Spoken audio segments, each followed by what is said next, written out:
Hi. It's been a little while, and I don't know about you, but for about the last week or so, every day has felt like it could have been an entire month. There's just so much going on, so much to keep track of, so much to take action on, so much to let go of. It's hard to know where to begin.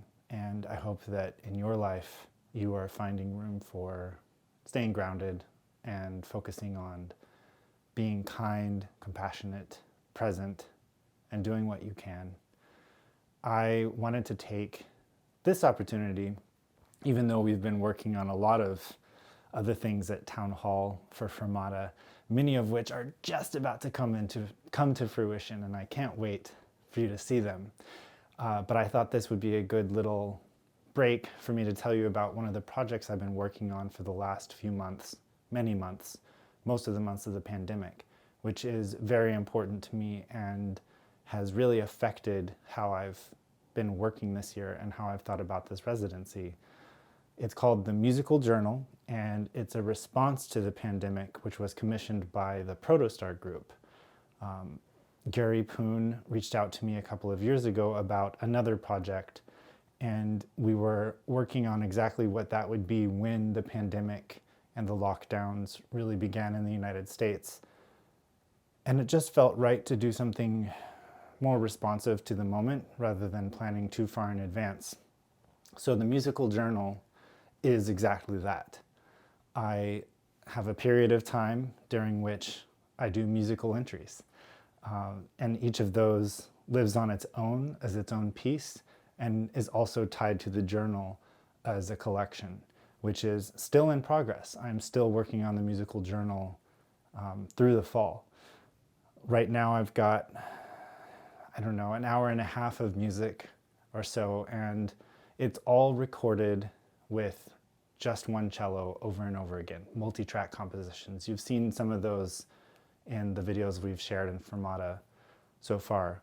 It's a process that really allows me to sit in a moment, sit with a feeling, and immediately go to the sound. Without the mediation of paper, there's so much that's possible. It's a very different experience, but for me it has really been working, and it's really exciting to have something come out occasionally that I feel like I really needed to hear. And so I've been sharing those as I can. One of the posts that we'll be sharing soon has a story of one of those pieces in it. You may hear other parts of that through Fermata, and there are other places as well, such as a recent online performance I did with the Tallahassee Symphony, where those works are being realized in a different form than just the multi-track cello recordings. Being able to take the skills of a performer and utilize improvisation, I guess you could say meditation techniques, and some of the skills that I've picked up from beginning to compose, putting that all together has really helped me find a center in my own musical language and my own musical experience to really start to understand what is at the core.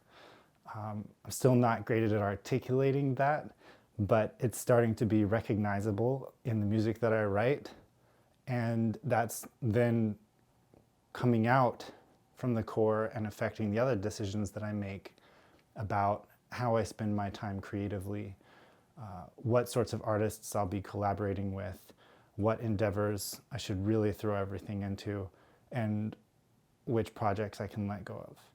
It's incredibly exciting. I will be sharing music from the Musical Journal with you very soon, and in the meantime, anything that I can find that's already out there, I'll make sure that you have a way to see as well. We may include a link about that in the video below.